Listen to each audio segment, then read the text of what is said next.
What's up, guys? It's Justin again, and today I want to talk about the Phobos Kill Team Challenge run by Battle Brothers Tabletop. This is just his way of kind of encouraging the community to up the level on their Phobos Kill Team, which I did not really do at all. I kind of built them as they came. I made some adjustments here and there, took some liberties, but for the most part, since I run my Space Marines as Imperial Fists, they did not get a lot of extra bells and whistles, as that's not really what Imperial Fists are all about, from my understanding anyway. So I've built all the specialists. I have a Reaver Sergeant, I have 2 Reaver Warriors, and that's all I've got right now. I've got 3 bodies left on the sprue. I think I'm going to build probably the other 2 leaders and maybe one of the warriors. I'm not totally sure what I want to do with those yet, but we'll cross that bridge when we get to it.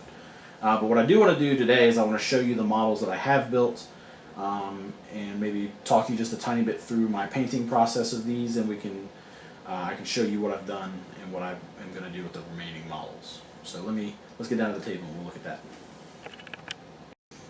Alright guys, so here is my Phobos Kill Team roster currently. I still have, we're not completely finished painting. Some of these guys still need oil washes, but for the most part, we're almost done. So I'll probably get some of these names wrong, but I'm going to do my best to not be wrong when I say these models. So first up, we've got our Voxbreaker. This is, I don't want to say he's an auto take, but he's a good model. Being able to flip conceal on certain models is really handy. I think he is definitely a good take when you're playing against somebody who really likes to hide their models and do a lot of shenanigans and stuff. He's a good way to kind of circumvent that a little bit. Next we have our Incursor Mine Layer. This is one of my favorite models on the kill team just because the mine, set it and forget it. If somebody gets near it, he's really good for kind of controlling those objectives, especially in the mid to late game. When people are going to be gunning for objectives on your side of the board, it's really easy for you to just drop one and then go do something else. Just try not to get killed. And we're going to pair him up with the, where's he at? The Helix Adept. He's our medic. Now he can be really paired off with just about anybody. He's a really good model. He's pretty much an Incursor, but with, or not an Incursor, an Infiltrator. But with medic abilities like you would expect, so he can heal a model for 2d3 wounds every turn, and then if somebody dies, he can revive them, I believe also with 2d3 wounds, or maybe it's 1d3, something like that. Either way, he's good at saving your models, he's good at keeping them alive, but I imagine he's difficult to keep alive yourself. But definitely one I would almost consider an auto take every time.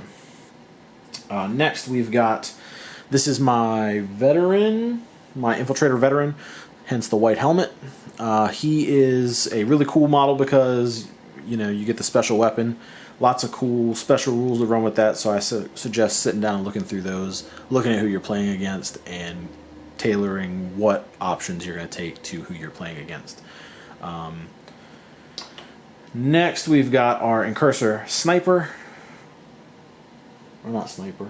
Marksman. He's your sniper. He can interrupt enemy movement. Unless you have some sort of beef with Incursors, I definitely think this guy's an auto take.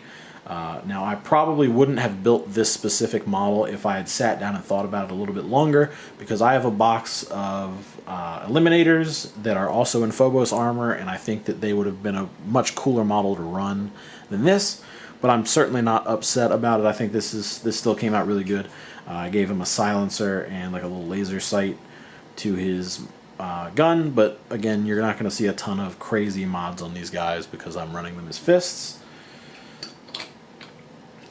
Next, we've got one of my favorite models that I've put together. This is a Reaver Warrior. I gave him the little glowing eyes. I think that looks really cool. In my opinion, the best loadout if you're going to run Reavers, pistol and knife. Run that terror ability. Super handy if you suspect that objective points are going to be something that gets contested, especially later in the game. Try not to burn these guys too early.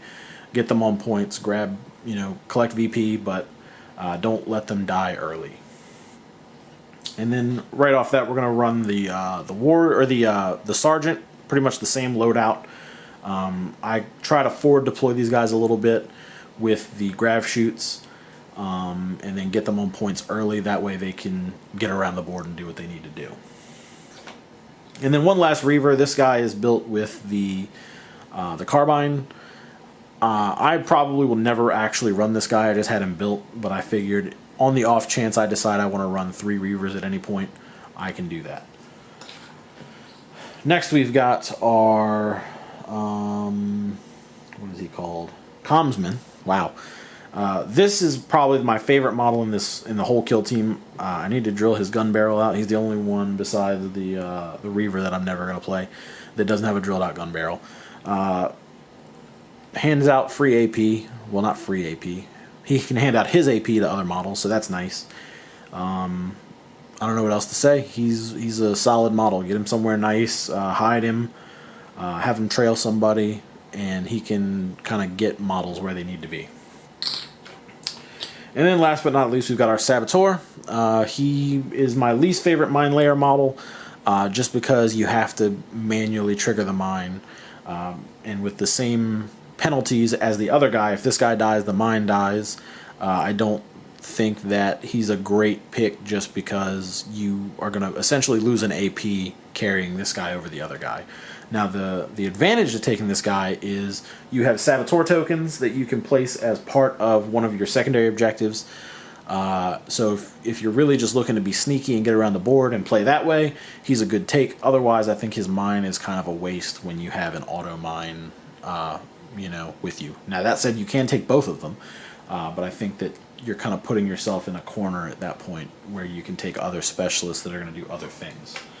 So as far as painting these guys, this is what they look like, just kind of painted up, based, and all the base coats put down and stuff like that. And then for this paint scheme, I actually used, I want to say I'm going to put a link to the guy's page in the description. I can't remember his username, but he did a bunch of Horus Heresy kill team, not kill team, Horus Heresy, basically how to paint Horus Heresy models, and he did, so far it's been mostly Imperial fists, and I followed his airbrush tutorial for that, and I'm a big fan of the way they came out. I took a couple of my own liberties with these, so I'm trying to find his name. There we go. Richard Gray. I knew that was right.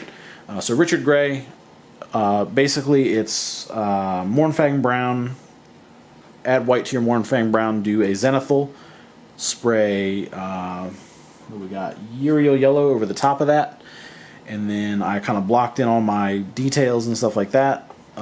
Painted the gun, did the silvers, the browns, the red, all that stuff, put my decals on, and then this is where we kind of diverge a little bit, is where he would put a gloss coat down and then do his oils. I did a matte coat and then put my oils down because I wanted the oils to stain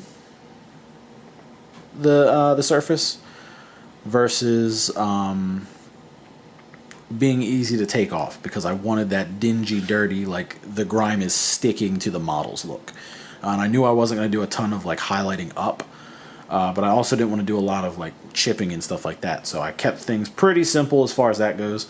And then I follow the rest of his tutorials as far as like the eye highlights and stuff like that. So if you want to know how I did all that, just go watch his video. It's much better than anything I could explain.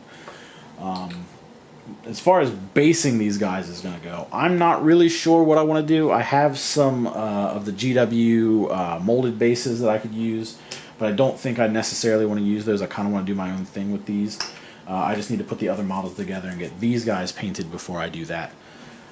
But I do think that what I have here is cohesive enough to get the job done. I don't think I need to actually build anything else. I think the Reaver Sergeant is the best Sergeant. You can disagree with me if you want.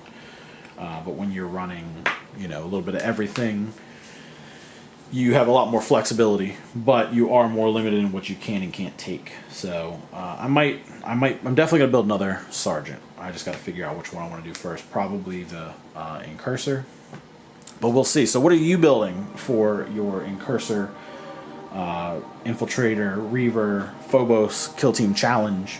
I'm really excited to see what everybody comes up with. And if you stay tuned, I'm going to try and put some finished pictures at the end of this. I need to go ahead and finish these models up so that I can submit them to Ben. So thank you guys for watching, and I will see you with another video in the future. Later.